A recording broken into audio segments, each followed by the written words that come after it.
Welcome to It's Live It's Your Friend, and I'm Alia. So today we are going to start with the tutorial of exam.net, which is an examination platform to provide exams, to conduct exams to the students. So let's get started. So we're going to type exam.net and search them in the Google. You don't need to download this application. You can search it from the browser and you can use it. So here we're going to start searching, or we're going to start typing the name of the application that we're going to use, and we're going to start with the exam.net. So getting into that.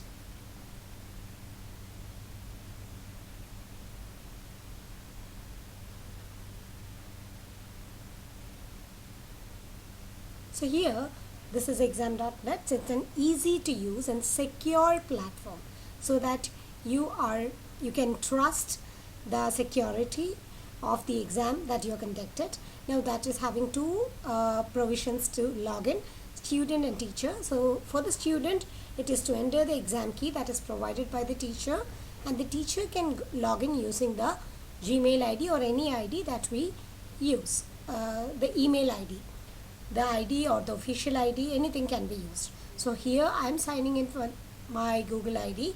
You can use Microsoft, you can use School Federation, anything can be used. So here we are getting into the dashboard. This is the dashboard of exam.net once we log in. And now this is because I have created some of the exams, so I'm going to show you how does it see. And here you can see some notifications, updations, every informations or every announcements can be seen here. So once we get into the profile, so we can see how is the profile of the exam.net. This is the profile. You can see, I'm just going to show you the profile. So this is the profile, and here you can add in your personal informations, every informations regarding your email ID, your designation, and every details.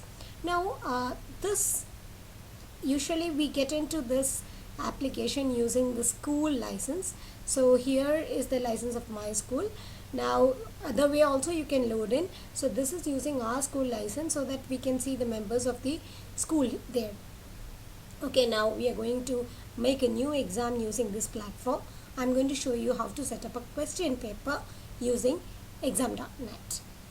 So once the question paper is set up, we can see our question papers or our exams in this list. Okay, so now we're going to start it. So click on the new exam tab on the top, the first tab on the top, and you have the provision to write the name of the exam on the top. The first thing is to write the name of the exam. So here I'm going to type half yearly examination. So that is the exam that we are going to conduct.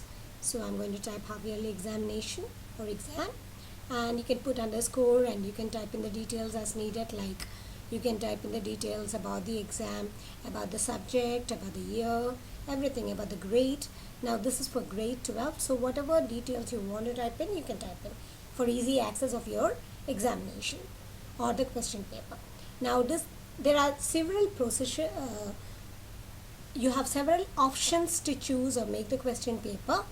So the first option is no digital exam, which means you can scan or you can show a question paper, a picture, or you can share the screen via Zoom or anything, and you can show the question paper, written question paper. That's your choice. Now the second option is to use it from the browser or to download it from a PDF version from your computer. So you can go to the documents or the folder in the computer and download the PDF version wherever you have saved it inside your computer. So as of now, I'm not saving a question paper, but for the example, to show you an example, I'm just choosing a random PDF document, and I'm going to show you what is it or how does it look like. So it will take a bit of time to load in. Now once it loads in, you can see the document. This is how you can see the document. So you can see the entire document when you scroll on and click on the outside of it, so that you can go back to the exam, the preparation of the exam. Now that is one option. The PDF file can be downloaded. Now the third option is to write exam questions. Now once you click it, a tab of this way or a page of this way opens. So this is a blank page wherein you can write all the modifications or everything are there. So you can write the questions that you want. That means you can prepare a question paper there by typing in it, or else you can copy the question paper from the folder that you have already saved. So in case if you have saved a question paper in Word format, you can go click that document, copy the question paper and paste it in the space, in the blank space that is provided in the application. So here I am going to click one of my papers or one of the written documents, and I just want to show you how this we see it. So I'm going to copy this, and so here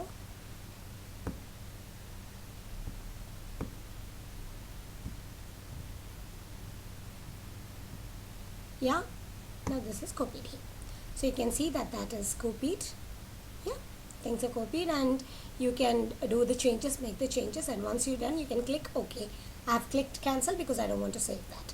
Now the third option is to add auto graded questions, which is normally the MCQ questions. There are several provisions. The last one is the different one, which I'll tell you about.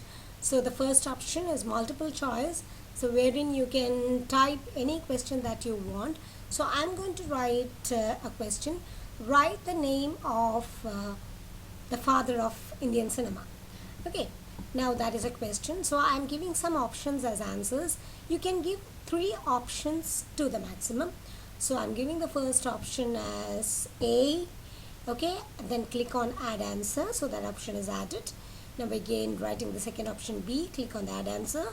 C, and click on the add answer, and then you have to choose the correct answer from here.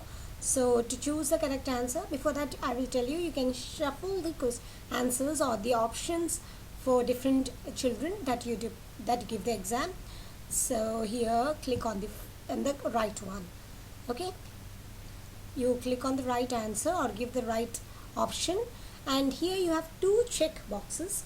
That is, the first option is check box, where the child can select more than one option. So that is like, if you are giving a question, select all that is applicable, you can use checkbox. Or the first one is radio, wherein the child has an option only to click one option, or child has a choice only to click one option. Okay, so that is normally what we use for MCQs in the question papers. The other one can be used for questionnaires.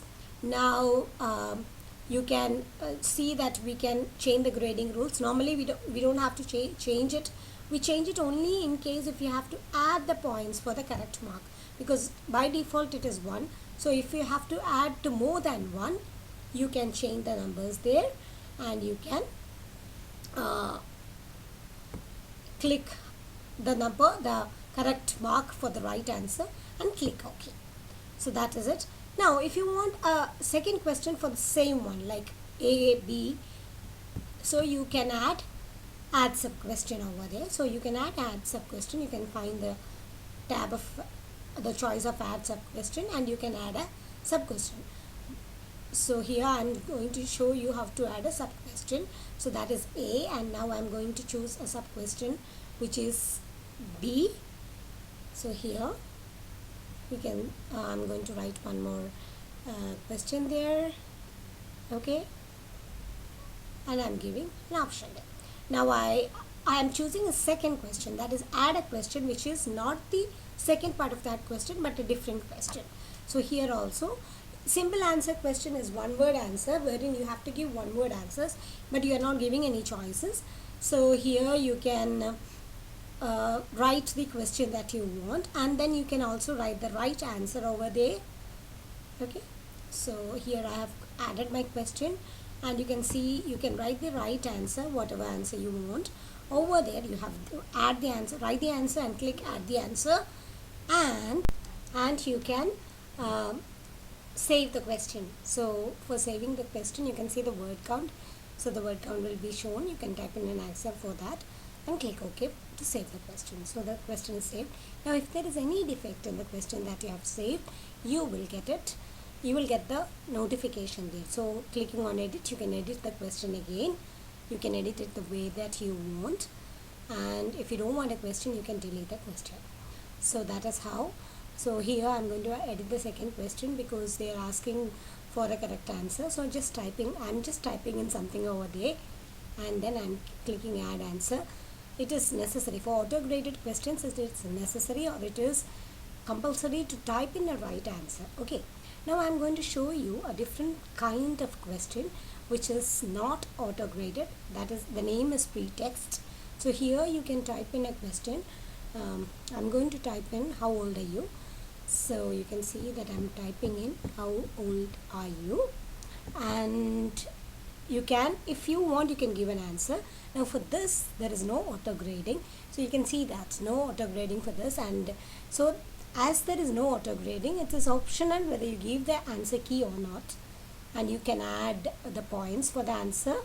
So when you add the points, there are two ways. One is this way, by clicking adding points, adding grading instructions, and you can add the points, or else you can click over the correct answer, edit it, and add the points. Now as I have shown you the two ways, it will be we will be getting 12 points for the answer. So we can see how is it. When you click OK, you can see, if you go down, you can see that it is 12 points. So here I'm going to edit it again and make it 6 points. It's 12 because I have shown you two ways to add the points. So I am deleting the first one, and so now it is 6 points. So now I have made the question paper. Click OK over there, and we will be done. So we are clicking OK over there, and the question paper is made. Now if you go down, you can see the other options to set the exam. Now we have only made the question paper, we haven't saved it. So we are in the process of saving it. You can see the name of the question exam. Now for the student to add or come write the exam, you can click the options that you want the student should give. So I've given the first name, second name, and the student ID. Now anonymized exam is giving a code for instead of the name of the student. That is not needed because that's not easy to handle. Now if you are writing or making an English exam, so you can keep on the spell check. Now if you want the students to write the exam in a paper and want to scan them, you can toggle this option to yes, and they will have to use the QR code scanner and QR code scanner, and they can scan the answer paper. But right now I'm not using that. I will show that option later. Now you can go down. If you go below, you can see the accessibility tools below. So this we are not enabling it now, and we are going below to see the accessibility tools. Now the accessibility tools, you can see that transition, if the child is needing translation help, you can see the translation help is given, and then English synonyms and all those things, which is particularly for language correction. Audio files are there if you want the child to add in some audio clips. Subject tools are there, which is important. Now if you're giving any creative work like poster making or any art form of work, you can add the drawing tool, so that will be there in the answer board of the children, and the children can use that while writing the questions. So the calculator is also there the similar way. Now we are going down. You can add in any link which is to be added to the question paper in case of necessary. Now this is the security part. As I was saying, exam.net is all about conducting secure exams. So this is about the security part. High security mode is there, where the children will have to download a safe examination browser, and they will have to use that. So they will be only using the safe examination browser. If the child is going out of it, the child will be marked and locked. Okay, so that is how when we choose the first option, high security mode. Now the second option is always advisable. That is, the child can use another browser, and the child is always preferred to use the high security mode. As I said, high security mode means the safe exam browser, SEB. You can see the name SEB over there in the first option. So the second option is like, you can allow the child, or you always prefer and you always suggest the child to use the high security mode exam, but the child can use another browser also. Now the third one is the child can use any browser, no problem with that, but it is always advisable to click the second one. Now you can see that there are different options to unlock the child if the child goes locked by clicking a browser outside the preferred browser or outside the browser where the child is writing the exam. So there are different options over here. The child can unlock manually, the child requires an explanation to unlock, and there are many other options. So you can click the option where the child will give an explanation and the teacher can unlock it. Okay, you can give that option, or you can give the option if the child gives an explanation, it will automatically unlock. Either of this can be given.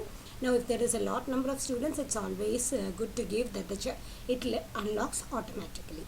If you have only a limited number of students, you can unlock it. Okay, now that details will be given in the next part of the exam.net. So I have created the question paper now. Okay, that all comes in the surveillance part. I will explain it to you about the surveillance part. Now we are going to see that our exam is there added to in this exam list. Now you can see that there is an edit button. So whenever I want, I can edit the question paper before I submit it or before I open it. You can see an open button there. So if I toggle it, it gets open. When it gets open, we get a green color over there. So before that, I can edit the question paper. You can see many question papers over here. I can edit the question paper, and now you can see that there is a blue color. This is about which browser, what kind of option we have used for the accessibility of the exam, and if you have a partner to examine, or as an invigilator if you have a different partner. That is the icon there. I'll tell you in detail about that in the next video because I don't want this video to be too long. Okay. So here you can see this is the surveillance part, which I'll detailedly discuss in the next class or the next tutorial. And thank you, friends. So that's all about exam.net. This is how about you can prepare a question paper in exam.net. Thank you.